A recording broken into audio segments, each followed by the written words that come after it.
Today's episode will be on goal and resolution planning.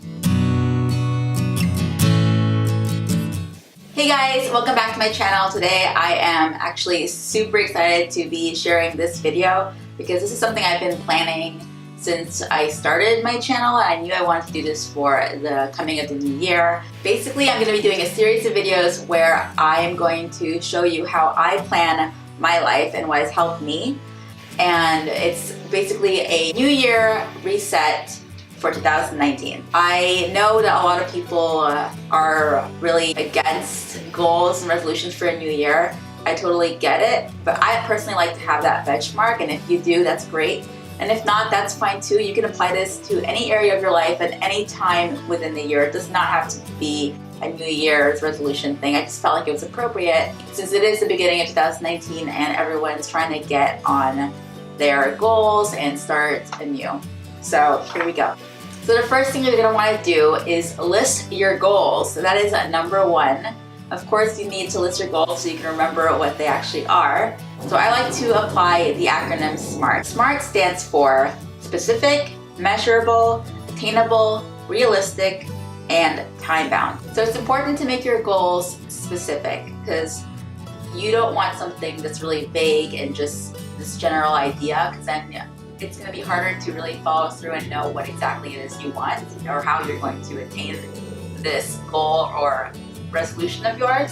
Now you also want to be measurable. You want to make sure that your goal is something that you can track, that you can see the progress of. Otherwise, it's kind of just floating in the air somewhere. Now, attainable means that you're able to do it. You're in a position that you're able to get this done, or it just isn't very realistic. To me, those two kind of go hand in hand. You want your goal or resolution to be realistic. Now, time-bound. Okay, so basically this is saying that you want your goal to have like a time frame. To me, that goes hand in hand with being measurable. You want it to have something where you can actually have a certain time limit you can achieve this goal. And I'm not the kind of person who likes to pressure myself, but I do know that if you have a certain time frame, you can kind of see how you're going to be able to reach this goal within that allotted time, the time you need to put into it. So keeping that in mind, you have to know your why. This is like the most important thing you need when you are setting your goals. The core reason you want this, always have that in your mind. That's what's going to keep you motivated, it's going to keep you going. The other question that's important is this goal for you or for someone else? Let's say someone says they want to be funnier so people can like them. Is being funny really their goal then? Or is there like an underlying issue or underlying thing that they actually want? Maybe the goal isn't that they want to be funny, but it's because they want to feel secure with themselves, to know that they're enough, that they're likable as they are, to gain confidence and gain self-love. Maybe that's the underlying issue. Maybe that's what the goal actually is. And if their goal is that they actually want to be funny, well, I feel like there's a negative connotation in how that's worded. I want to be funny because I want people to like me. They can reframe what they're saying to something like, my goal is to make people laugh so I can bring joy around me, or I can spread joy around me. Something like that. So that's a way to reframe it so it's not so negative. You know, it's not something like that has to do with putting yourself down. That's also very important. But it doesn't have to be as deep as what I'm explaining to you. You can apply this to anything, but I'm just showing you an example. The next thing that I like to do is categorize my goals. Categorizing my goals makes it easier for me to see what areas of my life I can change or do to get this done. It's just a way to be more organized with your goal setting. I'll show you mine for an example. Here I have health and self-care in one, and then I have personal growth, productivity, and business and career goals. So these are the categories that I chose. So you can choose anything you want for your category. It could be household goals, travel goals, big purchases, financial goals, anything like that. And now it's time to plan for achievability. As I said earlier, your goal needs to be attainable. So this is what I do to make it so that my goal is something I can actually get done. So you can see in my own goals and resolution list that I have the categories, and I also broke them down into priorities in each category itself. So I have first priority, second priority, and third priority. Some of them I only have 2 priorities, some of them I don't have any priorities, but basically you don't want to go over 3, I would say, just because I feel like then you're kind of not going to be able to get all of them done. It's just going to be harder that way to keep track.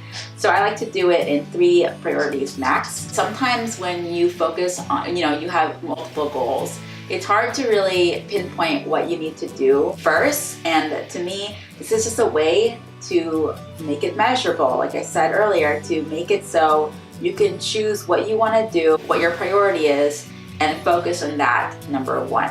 And if you don't get to the second one or third one, then you can move that on to next year. So also it helps to alleviate some of the pressure you have on yourself. So when you're writing out your how, make sure they're actionable. So what specifically do you need to do to make this goal happen? And be specific. Do you need to wake up earlier? Do you need to create a business plan? Whatever it is, what do you need to do to make this goal achievable? And whatever actions you list out in your how, add it to your schedule, add it to your routine. Add it to your to-do list, your planner, whatever it is that keeps you organized, which I will be doing a video on later this month as well, so look out for that. But whatever it is, make it so you have a plan in place. A plan that's action-oriented, that you can actually take steps to achieve what you want. And you don't want to put too much pressure on yourself and get burnt out. You don't want to try to fit everything in one go. You want to make it so it's realistic to how you work and your own pace. So now that you have this plan done and you're doing it every day, every week, every month, whatever, review your goals. Don't forget to recheck them. Maybe there's something you need to tweak, something you need to change. Maybe you're realizing that this goal isn't right for you right now. Rearrange your priority list. Whatever it is, that will help you plan and get organized and get things done.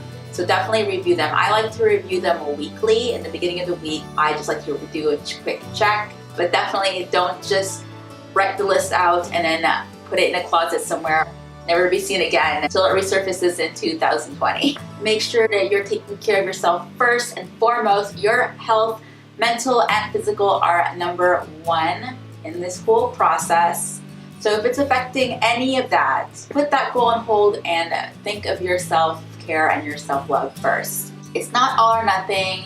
It's about progress, not perfection. So with that said, I hope this was helpful. I hope you got something out of it.